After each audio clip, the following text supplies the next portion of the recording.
Guys, ini Raka. Dia kelas 2 SMA.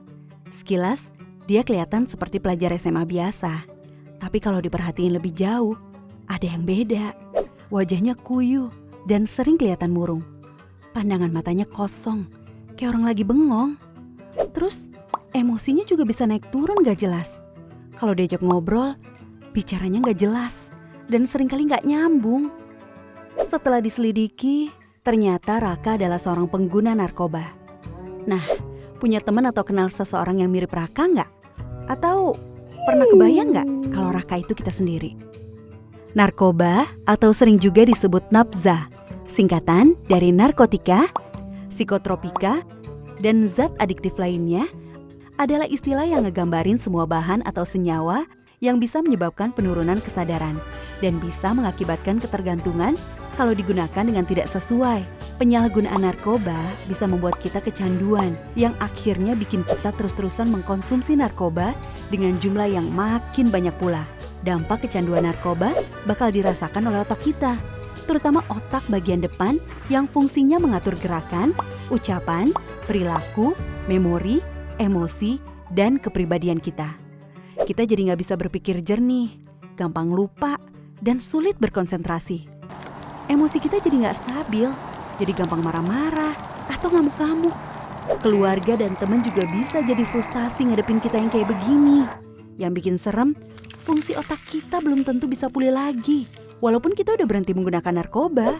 Nah, bayangin sekarang, kalau ini terjadi di masa pandemi kayak sekarang ini. Udah kesepian, depresi, stres gara-gara pandemi, masih ditambah lagi depresi dan kesepian karena dijauhin teman dan keluarga. Kebayang gak sih? Kita ngajakin teman untuk mabar game online, tapi gak ada yang mau. Bukan karena kita jago mainnya, tapi karena takut pas lagi asik main, kita tiba-tiba ngegas gak jelas cuma gara-gara hal sepele. Males kan? Bukan cuma itu, dampaknya ke tubuh kita juga bisa berbahaya loh.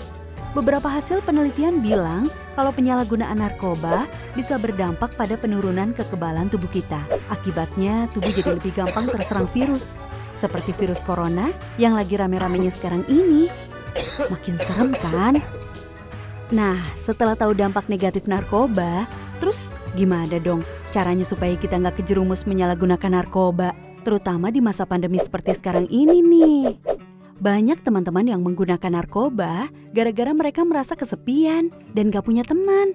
Jadi mereka gak punya tempat curhat saat stres. Jadi hubungan pertemanan yang sehat itu penting banget buat ngebantu kita menghindari narkoba.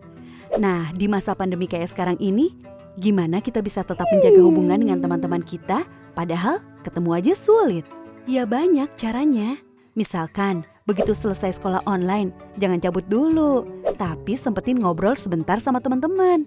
Atau bisa juga ngajak teman-teman untuk main game online bareng sekelarnya bikin PR atau tugas.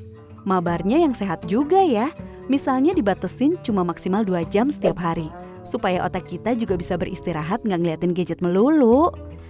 Tapi selain teman-teman sekolah, jangan lupa kita masih punya teman yang jaraknya nggak jauh dan bisa kita ajak ngobrol kapan aja, yaitu keluarga kita sendiri. Ingat, masa pandemi ini bisa bikin stres siapa aja, termasuk kakak, adik, atau orang tua kita. Nah, daripada stres sendiri-sendiri, kenapa nggak sekali-sekali kita ngobrol sama mereka sambil sekalian curhat, ya kan? Kadang-kadang ngobrolin masalah yang selama ini kita pendam sendiri dengan keluarga bisa bikin perasaan kita jadi lebih lega dan meringankan beban pikiran kita juga. Terus kita juga mendingan cari kegiatan untuk mengisi waktu luang selama pandemi ini, biar gak kebanyakan bengong dan akhirnya malah jadi bikin kita iseng nyoba-nyoba hal yang gak baik, termasuk nyoba-nyoba pakai narkoba. Banyak loh kegiatan yang bisa kita lakuin selama masa pandemi ini. Misalnya nekunin hobi baru seperti nyusun puzzle, main Rubik Cube, berkebun, menulis, dan banyak lagi. Atau belajar hal-hal baru di internet, misalnya belajar main alat musik, belajar menggambar, belajar masak, dan lain-lain. Atau video call sama teman-teman untuk ngebahas konten terbaru dari YouTuber atau selebgram favorit. Atau bisa juga melakukan kegiatan religius, hati jadi tenang.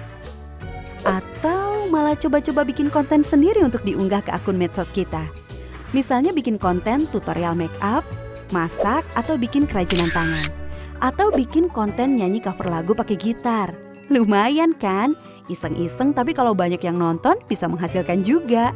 Atau coba deh, keluar ke halaman depan rumah, terus coba lakuin olahraga ringan sambil menghirup udara luar. Pasti pikiran kamu jadi lebih segar dan suasana hati kamu jadi lebih positif. Nah, selain berusaha menghindari pengaruh narkoba kepada diri kita sendiri, kita bisa juga membantu teman-teman kita untuk menghindari penyalahgunaan narkoba. Istilah kerennya, kita bisa ikut jadi agen perubahan gitu. Banyak loh teman-teman yang terjebak kecanduan narkoba karena mereka menerima informasi yang salah tentang narkoba. Misalnya, ada yang mendapat info kalau narkoba bisa bikin badan kita jadi lebih bagus bentuknya. Atau ada juga info yang bilang kalau narkoba bisa membantu kita berkonsentrasi. Nah, kita bisa ngelakuin sesuatu untuk membantu teman kita itu dengan cara ikut nyebarin informasi dan edukasi yang benar tentang narkoba lewat akun medsos kita misalnya. Dengan begitu, kita membantu teman-teman kita untuk mengambil keputusan yang benar juga. Tapi yang paling penting, kita harus bisa nerima diri kita sendiri apa adanya. Salah satu alasan utama banyak teman-teman kita yang terjerumus menggunakan narkoba adalah karena mereka takut nggak diterima di lingkungan sosial atau takut nggak diakui oleh teman-teman. Kita harus bisa cinta sama diri kita sendiri karena tiap manusia itu istimewa dan unik. Dan kita nggak perlu penilaian orang lain untuk tahu seberapa istimewanya kita. Kita bisa jadi keren tanpa harus selalu ikut-ikutan orang lain kok. Jangan takut untuk bilang enggak sama teman-teman kita yang nawarin untuk pakai narkoba. Dan gak usah takut kehilangan teman gara-gara itu. Teman yang baik pasti akan ngedukung kita ngelakuin sesuatu yang baik juga.